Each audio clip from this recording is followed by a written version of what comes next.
राम राम जी। मैं मयूर ज्ञानी। हमारा टॉपिक है आज का कि मंदिरों में जब हम जाते हैं तो हमें धार्मिक वस्त्र क्यों पहननी चाहिए।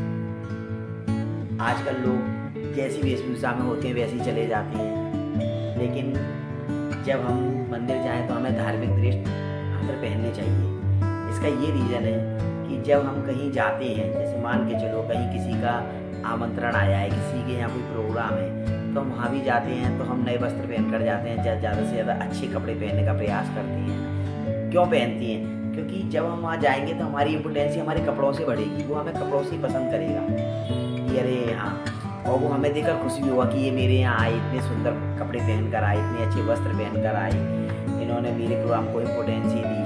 तो ऐसे ही जब आप मंदिर में जाती हैं तो प्रभु आपको ट्रेडिशनल ड्रेस में देखकर बड़ी प्रसन्न होती है, यानी धार्मिक वस्त्रों में देखकर बड़ी प्रसन्न होती हैं। फिर वो सोचते हैं कि हाँ, धार्मिक वस्त्रों में देखकर वो बड़े प्रसन्न होते हैं और आपकी पूजा को बहुत अच्छी तरह स्वीकार करते हैं, उसका फल भी बहुत अच्छी तरह देते हैं। इसलिए ज़्यादा से ज़्यादा आप मंदिर में जाएं तो ज़्यादा से ज़्यादा ट्रेडिशनल ड्रेस पहनने का प्रयास करें, जिससे कि आपके आपके पहने हुए वस्त्रों से प्रभु प्रसन्न हो और आपको मनचाहा फल दें। और ये होता है, इस बात को कभी भी आप मजाक में ना लीजिएगा।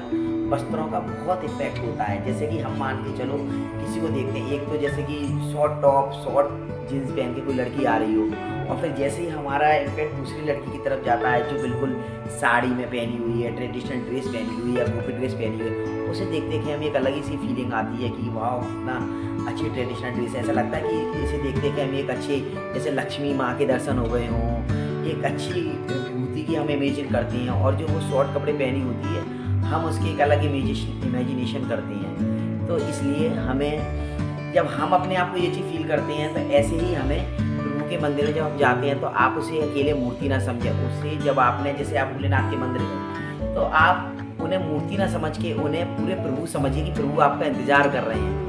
प्रभु आपका इंतज़ार कर रहे हैं कि अरे वो, जैसे कि मेरा भक्त आता होगा, मेरे लिए लोटा जल चढ़ाएगा, वो तो सिर्फ लोटे के इंतजार में बैठे हुए हैं, लेकिन जब वो देखते हैं अरे ये तो बहुत अच्छा लोटा भी, यानी कि जल का लोटा भी लेकर आया है, श्रृंगार भी लाया है, और फिर खुद इतना सुंदर इतना अच्छा बन के आया है, तो वो बहुत ज़्यादा प्रसन्न होते हैं। तो इसलिए मेरा हाथ जोड़ कर विनती है, जब भी आप मंदिर जाएँ तो धार्मिक ड्रेस पहनने का प्रयास करें, जिससे कि प्रभु आपसे प्रसन्न हो, आपका मनचाहा बढ़े।